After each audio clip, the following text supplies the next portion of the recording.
नमस्कार, मैं हूं सूरज मेहरा और आप देख रहे हैं न्यूज़ टीवी। आज समाजवादी पार्टी ने 35 कैंडिडेट मतलब कि अपने यहां पे चुनाव में उतार दिए हैं। बात करेंगे कि आज प्रभारी जी से कि मामला क्या है। मतलब कि आज इन्होंने प्रेस वार्ता में सर क्या जो से आज आपने प्रेस वार्ता की है उसमें क्या बात हुई है अपनी? देखिए, जब हम प्रभारी बनाए गए और यहाँ की लोकल टीम से जो हमारी कमेटी है उनसे डिस्कस हुई और यहाँ के कई गणमान्य लोगों से हमारी बातचीत हुई, तो लोगों ने ये कहा कि समाजवादी पार्टी को यहाँ से चुनाव लड़ना चाहिए। तो फिर हमने प्रदेश कमेटी से राय करके तो ये हमने मन बनाया कि समाजवादी पार्टी यहाँ से चुनाव लड़ेगी और सभी सीटों पे चुनाव लड़ेगी। अगर कोई समान विचारधारा वाला दल हमारे साथ आता है तो हम उनसे अलायंस कर सकते हैं और यहाँ से हम चुनाव लड़ेंगे। आप 35 के 35 वार्डों पर लड़ रहे हैं? सभी वार्डों पर चुनाव लड़ेंगे। अब तक कितने कैंडिडेट जो है आपके पास? लगभग हमने 18 से 20 कैंडिडेट हमने फाइनल कर दिए हैं।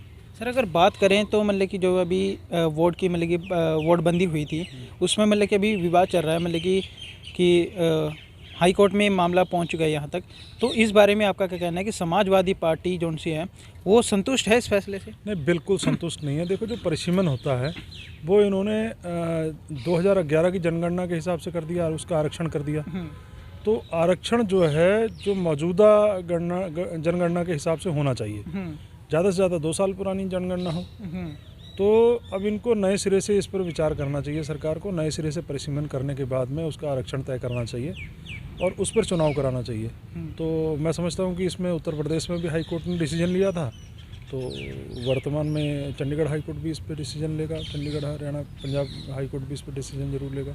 यादव जी, अगर बात करें मतलब कि आज नरेंद्र मोदी जी ने बड़ा फैसला लिया है कि जो से 3 कृषि कानून थे वो उनको वापस लेने का फैसला जो लिया है, उसके बारे में आपकी क्या विचारधारा है? देखिए, वो मैं तो ये मानता हूँ कि लाली पाप की तरह से फैसला है। पूर्ण रूप से फैसला कहाँ आया? आपने 3 कानून को बोल रहे हैं कि हमने रद्द किया, तो आप मिनिमम प्राइस जो है उसको भी मांग कर दीजिए, पूरा ख़त्म कीजिए ना। दूसरी, अगर वो मानते हैं कि किसानों के साथ अन्याय हुआ है तो उसके लिए एक शोक संदेश भेंट करते। जो मेरे 800 के लगभग किसान शहीद हो गए, वहाँ बैठे लगभग 12 महीने हो गए किसान हमारे बॉर्डर पर बैठे हुए हैं, तो उनके लिए तो एक शब्द भी इन्होंने नहीं बोला।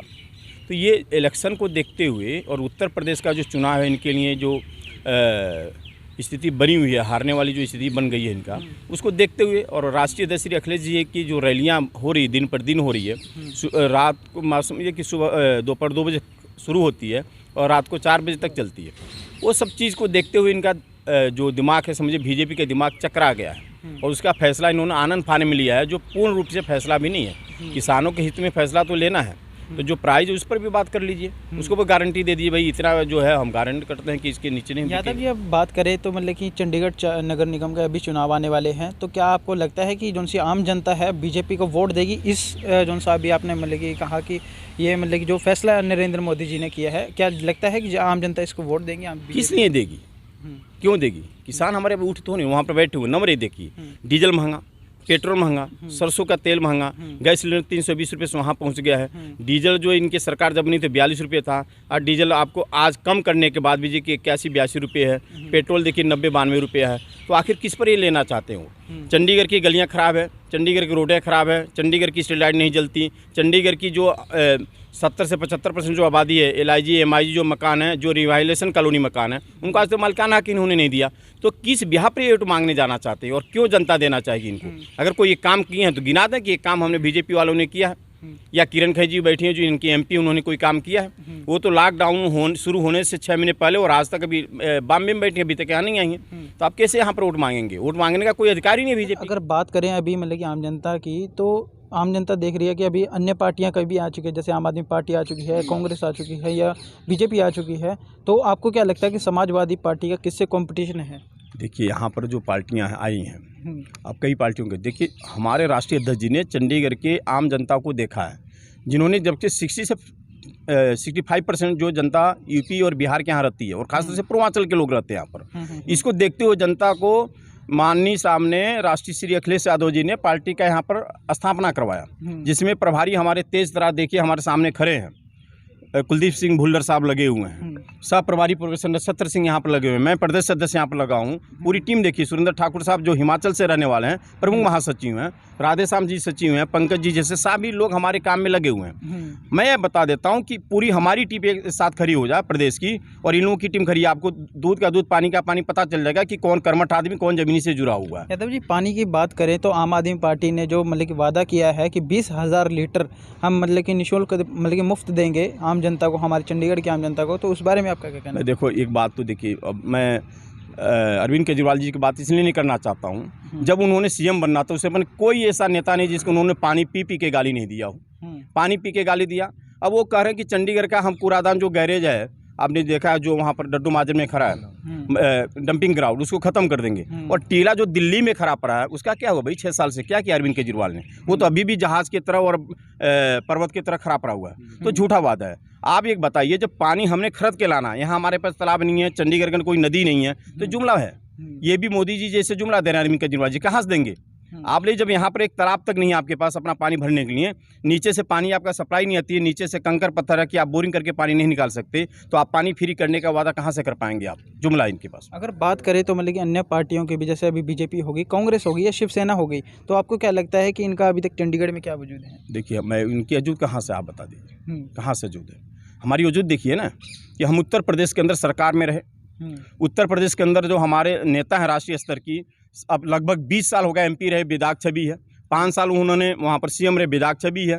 वो 24 और 22 महीने में ऐसे शानदार रोड बनाते हैं जो वर्ल्ड क्लास बनता है, जिस पर हवाई जहाज और उतरता है। उसको आप देखिए, 100 नंबर डायल वहाँ पर ला के खड़े कर देते हैं। कोई लाया था यूपी के अंदर? हम लोग यहाँ सोचते थे चंडीगढ़ में रहते हुए भाई हमारे यूपी के अंदर 100 डायल कब होगा, क्योंकि हम लोग चंडीगढ़ में रहते थे, लेकिन वहाँ नहीं था। तो किसने लाया? श्री अखिलेश यादव जी ने लाया। मेट्रो आप सोच सकते हैं कि घनी आबादी थी लखनऊ, वहाँ पर मेट्रो उन्होंने ला के खड़ा कर दिया।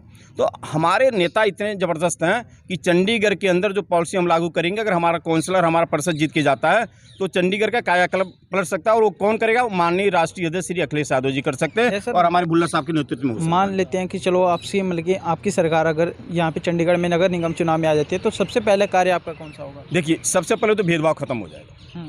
भेदभाव खत्म होने का रीज़न मैं बता देता हूँ। एक सेक्टर से लेकर आप जब देखेंगे 10, 11, 12 सेक्टर तक आप जाते हैं, तो उसके अंदर जो सफाई कर्मचारी है, मतलब जो वीआईपी सेक्टर हम लोग मानते हैं यहाँ पर, आप भी लोकल हैं आपको पता ही है, वहाँ पर सफाई कर्मचारी कम से कम 150-200 लगता है एक सेक्टर के अंदर, जबकि उसके रहने वाले आबादी 200-250 का लोगों का होता है, सभी लोग बाहर करें। जो सेक्टर में सबसे ज़्यादा आबादी है, चाहे धनास हो गया, स्मॉल फिटर हो गया, मिल कॉलोनी, चमन कॉलोनी देख लीजिए, मलोया गाँव देखिए, मलोया कॉलोनी देख लीजिए, राम दरबार की कॉलोनी देखिए, इंदिरा कॉलोनी की कॉलोनी देखिए, हल्लो माजरे का गाँव देख लीजिए, मौलीजरा गाँव देख लीजिए, आप सारी गाँव, गजहरी गांव देख लीजिए, छपंजा इटावा देख लीजिए, आप बुटरेला देख लीजिए। ये सारे जो गांव हैं, इनके अंदर क्यों भेदभाव किया जाता है? क्या ये इंसान नहीं रहते क्या इसके अंदर? सिर्फ आपके वीआईपी सेक्टरों में इंसान रहते हैं क्या? तो कम से कम ये जो भेदभाव से हमारे जनता यहाँ पर जूझ रही है, वो खत्म कर दिया जाएगा। अगर एक ईंटा किसी हल्लो माजरे गाँव में निकलेगा, राम दरबार के अंदर निकलेगा, धनास और मलोया के अंदर निकलेगा, मौली जागरा इंदिरा कॉलोनी के अंदर निकलेगा, मन्नी माजरे से लेकर हल्लो माजरे तक निकलेगा, तो समझिए कि 10 ईंटा, अगर एक ईंटा वहाँ निकाला जाएगा प्रशासन की तरफ से, तो 10 ईंटा वीआईपी सेक्टर की तरफ से हम लोग निकाले का दम रखते हैं। सर, अगर बात करें तो 2022 ਦੀ मतलब कि पंजाब ਦੇ ਵਿੱਚ ਜਿਹੜੇ ਚੁਣਾਵ ਆਣੇ ਵਾਲੇ ਹੈ, ਤਾਂ ਉਸ ਦੇ ਵਿੱਚ मतलब कि ਜਿਹੜੀ ਸਮਾਜਵਾਦੀ ਪਾਰਟੀ ਹੈ ਉਸਦਾ मतलब कि क्या आगे ਚੱਲ ਰਿਹਾ ਹੈ? ਸਾਡੀ ਪੰਜਾਬ ਦੇ ਲੋਕਾਂ ਨਾਲ ਗੱਲ ਹੋਈ ਹੈ, ਜਿਹੜੇ ਪੰਜਾਬ ਦੇ ਬਹੁਤ ਹੀ ਬੁੱਧੀਮਾਨ ਨੌਜਵਾਨ ਜਿਹੜੇ ਬਦਲਾਅ ਚਾਹੁੰਦੇ ਆ, ਉਹ ਚਾਹੁੰਦੇ ਕਿ ਅਸੀਂ ਕਾਂਗਰਸ ਨੂੰ ਵੀ ਵੇਖ ਲਿਆ, ਅਕਾਲੀਆਂ ਨੂੰ ਵੀ ਵੇਖ ਲਿਆ। ਅਕਾਲੀਆਂ ਨੇ ਪੂਰੇ ਡਰੱਗਸ ਧਕੇਲ ਦਿੱਤਾ ਪੂਰੇ ਪੰਜਾਬ ਨੂੰ, ਨੌਜਵਾਨੀ ਖਤਮ ਕਰ ਦਿੱਤੀ। ਤੇ ਕਾਂਗਰਸ ਸਰਕਾਰ ਨੇ ਜੋ ਵਾਅਦੇ ਕੀਤੇ ਸੀ ਸਹੁੰ ਖਾ ਕੇ, ਉਹਨਾਂ ਵਿੱਚੋਂ ਇੱਕ ਵੀ ਵਾਅਦਾ ਪੂਰਾ ਨਹੀਂ ਕੀਤਾ। ਲੋਕ ਬਦਲਾਅ ਚਾਹੁੰਦੇ ਨੇ, ਇਹਨਾਂ ਦੋਨਾਂ ਦਲਾਂ ਤੋਂ ਨਿਜਾਤ ਪਾਉਣਾ ਚਾਹੁੰਦੇ ਨੇ।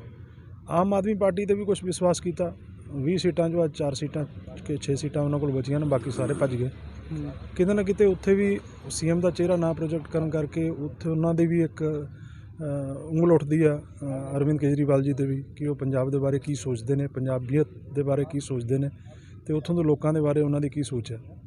ਅਤੇ ਲੋਕ ਇਹ ਚਾਹੁੰਦੇ ਨੇ ਕਿ ਅਖਿਲੇਸ਼ ਯਾਦਵ ਜੀ ਵਰਗੇ ਲੀਡਰ ਜਿਹੜੇ ਆ, ਇਹ ਸਮਾਜਵਾਦੀ ਪਾਰਟੀ ਇੱਥੇ ਗਰੋ ਕਰੇ ਔਰ ਇੱਥੇ ਪੰਜਾਬ ਦੇ ਵਿੱਚ ਉਹ ਉਤਰੇ ਔਰ ਅਸੀਂ ਜੁੜੀਏ। ਲੋਕ ਜੁੜਨਾ ਚਾਹੁੰਦੇ ਆ, ਅਤੇ ਮੈਂ ਸਮਝਦਾ ਕਿ ਬਹੁਤ ਜਲਦੀ ਪੰਜਾਬ ਦੇ ਵਿੱਚ ਸੰਗਠਨ ਤਿਆਰ ਹੋ ਜਾਏਗਾ। ਔਰ ਜਿਸ ਤਰੀਕੇ ਨਾਲ ਸਾਡੀ ਗੱਲਬਾਤ ਚੱਲ ਰਹੀ ਹੈ, ਕਈ ਲੋਕਾਂ ਦੇ ਨਾਲ, ਵੱਡੇ ਲੀਡਰਾਂ ਨਾਲ ਵੀ ਚੱਲ ਰਹੀ ਹੈ, ਅਤੇ ਅਸੀਂ ਕੈਂਡੀਡੇਟ ਉਤਾਰਾਂਗੇ। ਜੀ।